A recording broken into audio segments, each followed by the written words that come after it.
What's up guys, KPlays here, and welcome to part 1 of my in-depth Monster Hunter World Hunting Horn guide. If any of you guys know me from any online forums, you'll know that I've been planning on doing this for a while now. I've been a fan of this weapon for ages, and I always try to share my advice with other players if they're interested in it too. This video series is going to be my way of getting ahead of the game and putting all that advice to some nice, easy to follow visuals, starting with the basics and working our way into some more advanced stuff. Now for part 1 of the guide, we're going to start things off a bit differently from what most people would expect with a Hunting Horde guide. I'm actually not going to touch a single part of the song playing aspect until part 2. I'm approaching things that way because I feel like people sometimes get a bit too hung up on the support side of things and end up with this either or mindset when it comes to buffing and attacking. While I won't say that you shouldn't ever take a breather if the monster you're fighting just won't give you a break for that song, I will say that it'll help a lot to know how to get aggressive while playing that sweet buffing music. After all, you can't set up songs without swinging your horn around in the first place, which means that you pretty much have no choice but to use it like a giant club that just happens to make pretty sounds as you smash faces with it. With that said, let's dive right into that face smashing part. Hunting Horn's moveset is a bit different from other weapons in the fact that you can pretty much access any move at any time. In a combo, after a roll, from a standstill, whenever. That's mainly because you need to be able to vary your combos for song stocking, but it also makes it so that you have an attack for every situation. Think of it like boxing. The punches you choose are all going to depend on where your target is, how hard you want to hit it, and what angle you want to swing from to catch it perfectly. Of course, all that situational variety means that Hunting Horn really doesn't have any set combos outside of the swings that make each song. Other than that, you want to think of every move as its own standalone thing. So these suggested combos in the bottom left of the training area screen, they're not actually going to mean that much in practice. It seems kind of weird when you think about it, but the advice the game gives you to start off with isn't advice you're actually going to want to be using very often. Splitting Hunting Horn's moveset into set combos like that kind of restricts your options in the long run. So what we're going to talk about here is where and when you can use each individual swing during your fights. Triangled is your basic note 1 swings. You generally don't use these very often over some other moves that cover the same base as they do, but a lot of songs use note 1, so it's good to know where these fit in. A neutral input will give you this left swing. This move doesn't hit quite as hard as many others, and it comes out a little slow for the damage it deals, so you'll mainly only use these for catching targets to your left side when other swings won't reach. Any other time though, forward triangle is your go-to for note 1. That turns the move into the same forward slam you do when drawing your weapon. You can use the forward momentum on this move to close distance between yourself and your target, and since it comes out relatively quickly, you can also use it to snag monsters when they refuse to sit still. You'll see this a little later in the video too, but these and super pounds are also really good for landing nice accurate forward recital. Next up, circle attacks. A neutral circle input gives you a single high angled right swing. Compared to the left swing, this move actually gives you decent damage for the time it takes to pull off. But what makes it really useful is the amazing reach. It starts off low, but it curves straight upwards, so if you stand at an angle, you can catch taller monsters or even those annoying flyers. The forward circle attack acts pretty much the same way, but instead of a single swing, you get 2 quick ones instead. The double swing is most often used for sneaking in a quick note on the second attack, but on the offensive side, it's also great for quickly applying elemental damage and status effects. That's where this attack really shines. For damage, it can get pretty alright if you can get both hits to land, but a lot of other single hits would end up doing that job better. Last up for the regular attacks, we have our triangle circle moves. Both of these hit much harder than the others, but their animations have a lot more wind up to them to compensate. Neutral triangle circle makes your hunter do a backward slam.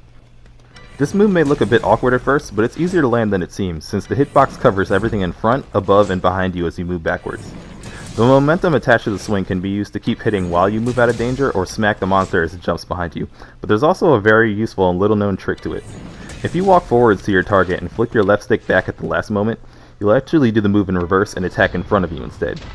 This takes a bit of practice to get it right without doing another move instead, but once you've got it down, it's good for a relatively quick and stylish hard hit every now and then. Holding forward instead while you push both buttons gives you the all-important super pound. This hits harder than everything I mentioned before, so you're going to want to do these a lot for high damage output. If any of you are coming over to Hunting Horn for playing Hammer, you can use the exact same hit and run playstyle it can with its own super pound, just without the charging part. Look for an opening, drop a super pound, and get out so you can do it all over again. Now by this point, you may have noticed this habit I have of dodging after almost every hit. That's because a lot of Hunting Horn moves end in awkward animations where your hunter hoists the weapon back onto their shoulder before they can do anything else. Letting those play out can make the weapon feel a little slow and unresponsive, which is where recovery canceling comes in. If you roll after every move with recovery frames, you can skip that empty time entirely. Get in the habit of doing that and you'll be surprised to find out that that slow, punishable weapon can actually get pretty aggressive and mobile. Besides rolling though, there's one more move that a lot of players might miss that you can use for this, and for completely understandable reasons. The game doesn't mention it at all, and unless you're intentionally trying to do it, it's very possible to go for hours without seeing it once. You can get this quick hilt stab if you hold back on the left stick while trying to attack after any normal swing.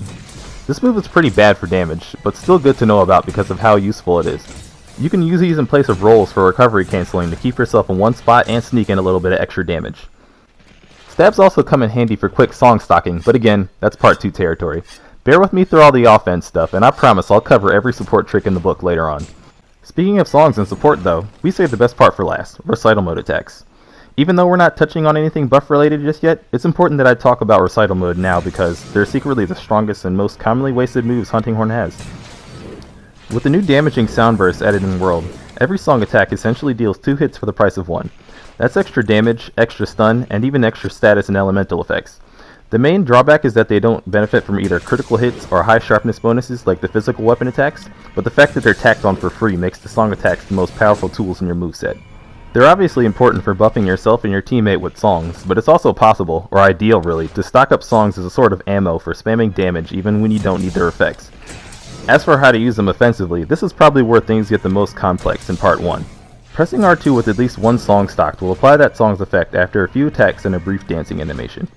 Pressing R2 again will encore the song, applying the effect again after an even more aggressive attack. On top of the slight movement you can do while dancing, you can also steer your hunter in any direction by adding a left stick input when you hit R2. That'll change the attacking animation to carry you forwards, backwards, or to either side, which I highly recommend getting a feel for. The more comfortable you are with moving around in Recital mode, the easier it is to stay safe and aggressive with your song attacks. It's worth mentioning that the entire Recital mode can be broken up into 4 parts, and every other part will lock you into place. This adds a little risk to the high reward moves, so you'll need to time and aim them well to avoid missing or getting punished. Luckily you have 2 windows where you can bail on a Recital if you need to. Immediately after you stop swinging your weapon, and as soon as the song takes effect. The first lets you get the attack and nothing else, and the second is for when you feel you can wait the extra second to get the song out. The songs are free though, so don't risk it if it means taking a hit, when you can just roll and try again. If you do want to risk it though, the attacks have slight super armor, so you can take some weak attacks without getting knocked out, and if you need to move, you can use the attack to push you in the opposite direction of the monster. But again, it's usually a lot easier to just make sure that you're safe instead, which of course means timing your attacks well instead of doing them out of the fight. These hits are just too good to be swinging at empty air. It's a big example of practice making perfect, because it's hard to learn where to mix them into your combos if you're never trying in the first place. Eventually you want to get to the point where you can throw these out pretty much as easily as any other move, and definitely any time the monster is ever down.